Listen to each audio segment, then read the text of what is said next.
बिस्मिल्लाहिर्रहमानिर्रहीम। नाज़रीन, climate change को कभी भी सीरियस नहीं लिया गया और हमेशा हमने सोचा कि एक नॉन इशू है। जब फ्लड्स आते हैं, जब स्मोक होती है और जब कहीं पे भी आग लगती है तो खबरों के अंदर कुछ सेकंड के लिए खबर चलती है और हम लोग सोचते हैं कि क्या क़यामत आने वाली है, क्या वजह है कि ये चीज़ें हो रही हैं। नाज़रीन, ये सब वजूहात क्लाइमेट चेंज की वजह से, वो इशू जिसको कभी आपने सीरियस नहीं लिया अब रियली सीरियस हो गया है। पाकिस्तान के अंदर स्मोक एक बहुत बड़ा मसला बन गया, पाकिस्तान के अंदर फ्लड्स बहुत बड़ा मसला बन गया है। ये सब इसलिए है कि हमने अपने 20-25 साल के अंदर कोई पॉलिसी इम्प्लीमेंट नहीं की। आज हमारे बच्चे एट स्टेक है, आज हमारे बच्चों का मुस्तकबिल एट स्टेक है। नाज़रीन, इन सब इश्यूज़ के ऊपर बात करेंगे। हमारे साथ है मिस सना, जो कि डायरेक्टर लोकल गवर्नमेंट्स हैं। Madam, thank you for your time, welcome to the show. Thank you. मैंने जो इंट्रोडक्शन के अंदर बात की क्लाइमेट चेंज की, इट्स अ पेन, लेकिन हम फील नहीं करते। और जब भी स्मोक आती है बच्चों के स्कूल बंद, जब भी फ्लड्स आते हैं स्कूल बंद, बच्चे अफेक्टेड हैं। थोड़ा एक्सप्लेन करेंगी? देखिए, मैं ये बताना चाहूँगी विद दिस पॉडकास्ट के जो क्लाइमेट चेंज है, ऑब्वियसली ये तो इसके इम्पैक्ट बहुत ज़्यादा हाई हैं। अब इसका इम्पैक्ट पाकिस्तान में क्यों हो रहा है? Pakistan the 10th top countries में आज which is vulnerable to climate change. अब उसके जो इफेक्ट्स आते हैं वो हमारे सामने हैं। 10 साल बाद नहीं, अभी हो रहा है, इट इज़ हैपनिंग नाउ।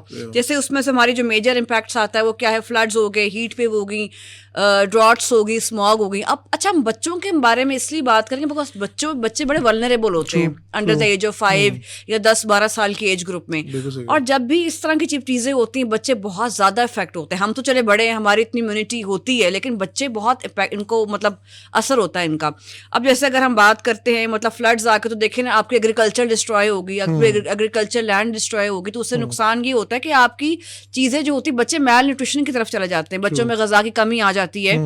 और फिर आप ये देख सकते हैं कि जब भी ऐसे कोई इश्यूज आते हैं, बच्चों में जो रिस्क ऑफ इन्फेक्शन है वो बहुत ज़्यादा बढ़ जाता है। आज का जो पॉडकास्ट था ना, इसके अंदर हमने स्पेसिफिकली बच्चों को इसलिए हाईलाइट किया कि हर बंदे के अंदर एक सेंसिटिविटी होती है taking care of their kids, उनके फ्यूचर के पॉइंट ऑफ व्यू से। लेकिन अगर किसी पाकिस्तानी से आप पूछें कि क्या इन्वायरमेंट के लिए आपके पास वो सेंसिटिविटी है, तो वो नहीं होगी। सो इसको लिंक उससे करने का पर्पस भी ये था। अभी आपने जो रिसर्च किया है, इसके मुताबिक पाकिस्तान में कितने बच्चे मुतासर होते हैं स्मोक के साथ, फ्लड्स के साथ और बाकी चीज़ों के साथ? जी, सबसे पहले तो मैं बात करूंगी, आपने पहले बड़ा अच्छा पॉइंट रेज किया, जब भी ऐसे डिजास्टर्स होते हैं सबसे बड़ी जो इम्पैक्ट होती है, वो जो चीज़ हॉल्ट होती है, वो एजुकेशन है। जैसे कि रीसेंट डेटा के मुताबिक 2,30,000 बच्चे जो होते हैं ना, मतलब उनकी एजुकेशन जो है परमानेंटली या टेम्पररीली ब्लॉक हो जाती है और होल्ड चली जाती है। अच्छा, अगर हमने जैसे पहले बात की, हमने फ्लड्स की बात की कि इतने लोग बच्चे मुतासर हुए हैं, उसके बाद ये होता है कि अगर हम हीट वेव्स की बात करते हैं, जब भी आपने देखा जब भी गर्मियाँ आती हैं तो मतलब स्कूल्स बंद कर दिए जाते हैं, यानी कि this is not a long term solution जो कि गवर्नमेंट हमें देती है। उसमें होता है, उसके जो साइड इफेक्ट्स बच्चों पे होते हैं वो ये होते हैं, डिहाइड्रेशन हो जाती है आपको, मतलब बच्चों को हीट स्ट्रोक भी हो सकता है, मतलब बच्चों को बीमारियाँ आ जाती हैं। तो अगर हम बात करें कि मतलब 2024 में 26 मिलियन बच्चा जो है आउट ऑफ स्कूल हुआ है। अब आप ये देखें कि बच्चे स्कूल जा ही नहीं सके। 2.5 करोड़ बच्चे माहौलियाती तब्दीलियों का शिकार हुए हैं। ये समझिएगा, इसको हम लोग जस्ट कहते हैं ना, बहुत लाइट लेते हैं कि यार हमें क्या एनवायरनमेंट के साथ, हमें क्या क्लाइमेट चेंज के साथ। और स्मोक के ऊपर आए जरा, तो उसके अगर हम स्मोक की बात करते हैं तो बिल्कुल इसका भी डेटा बहुत बुरा हाल है। जैसे रिसेंटली आपने देखा, जब सर्दियों के मौसम में बहुत प्रेवलेंट होती है स्मोक, तो और अब हुआ क्या हुआ कि हम लोगों ने जैसे ये किया कि हमने काफी आउटडोर एक्टिविटीज को बैन कर दिया। अब हम कहते हैं कि 11 मिलियन बच्चे लेस देन ईयर ऑफ 5 वो मतलब इम्पैक्ट हुए हैं स्मोक से। बच्चों को बीमारी क्या हुई है? रिस्पिरेटरी, निमोनिया हो गया, ब्रोंकाइटिस हो गया। तो अब देखिए, जो हमारी नई नस्ल है, हम उसको क्या दे रहे हैं?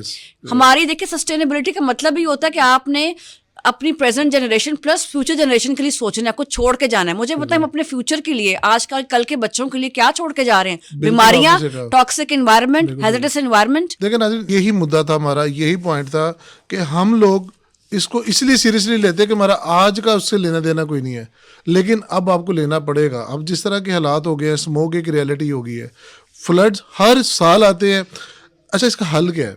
देखें, मैं एक और बताऊंगी, जो एक और छोटा सा पॉइंट जो हम कर रहे हैं कि हमने तो बात तो करी फिजिकल इम्पैक्ट्स के ऊपर, साइकोलॉजिकली बच्चे बड़े परेशान होते हैं। देखिए, एक बच्चे का घर टूट गया फ्लड्स की वजह से, ठीक है, उसके दोस्त चले गए, घर टूट गया, स्कूल डिस्ट्रॉय हो गया, तो एक बच्चे को इतनी कम उम्र में ट्रॉमा का सामना करना पड़ता है। He gets into anxiety, depression. मतलब वो जब देख रहे हर चीज मेरे सामने डिस्ट्रॉय हो गई है, तो सोचे वो क्या लेके आगे बढ़ा होगा। उसके ज़हन में तो ये चीजें आ गई ना, तो उसको खत्म करना ये एक बड़ा ट्रॉमा बच्चों के लिए होता है, true. दूसरा साइकोलॉजिकली बच्चे डिस्टर्ब हो जाते हैं। फिर ये होता है कि जब ये सिचुएशन होती है, आपके जितने हॉस्पिटल डिस्ट्रॉय हो जाते हैं, फिर पानी, साफ पानी बच्चों को नहीं मिलता। अब मुझे ये पता है, जब साफ पानी बच्चे को नहीं मिलेगा, मुझे पता है क्या बच्चा ग्रो करेगा। I agree with साफ पानी के लिए फिर ये होता है कि मतलब फिर बच्चियों को, खासतौर पे जो बच्चे, जो पेरेंट्स होते हैं जो नहीं अफोर्ड कर सकते, बच्चियों को निकाल देते हैं स्कूल से, फिर खवातीन की बच्चियां जाती हैं दूर दराज इलाकों में साफ पानी के लिए।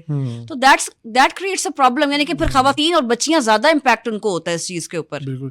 गवर्नमेंट कुछ कर रही है, इंटरनेशनल अदारे इसके ऊपर कुछ कर रहे हैं। देखिए, कोई ऐसी चीज देखिए, हम लोग जो है अनफॉर्चुनेटली ऐसे लोग हैं कि हम 3 दिन से ज़्यादा ना मेमोरी रखते हैं और ना अगले 3 दिन से ज़्यादा का सोचते हैं।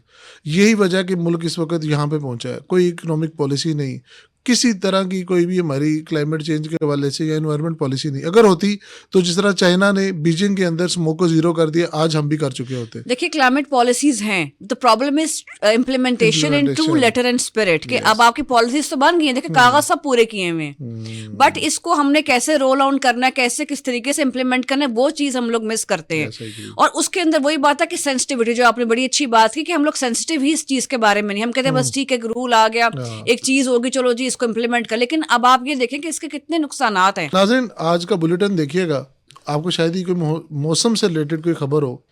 आज का बुलेटिन देखिएगा, वहां पर जो लॉस एंजलिस के अंदर, कैलिफोर्निया के अंदर आग लगी थी, उसके वजूहात के ऊपर शायद ही कोई बात करे। हर बंदा आग को कह रहे हैं, आग को कह रहे हैं। अब आप ये देखें, वहां पर भी अमेरिका में जैसे हमने देखा कि मतलब क्लाइमेट चेंज में क्या हुआ, आग लग गई, बट लोग सीरियस नहीं हुए। बहुत लोग कहते रहे कि मतलब इसको बेहतर कर लें, लेकिन आपके सामने देखे रिजल्ट्स हो रहे हैं। क्लाइमेट चेंज का disaster is happening all around the world and it is happening now. बिल्कुल सही करिए। With that I thank you very much miss Sana, director local governments Punjab government. नाज़रीन, ये एक हार्श रियलिटी है, इसको समझना हम सब के लिए बहुत ज़रूरी है, ताकि हम अपना लिविंग स्टैंडर्ड और गवर्नमेंट को पुश करें कि वो पॉलिसीज़ जो बनाई हैं उनको इम्प्लीमेंट भी करे, हमारे आज के लिए, हमारे फ्यूचर के लिए, हमारे बच्चों के मुस्तकबिल के लिए।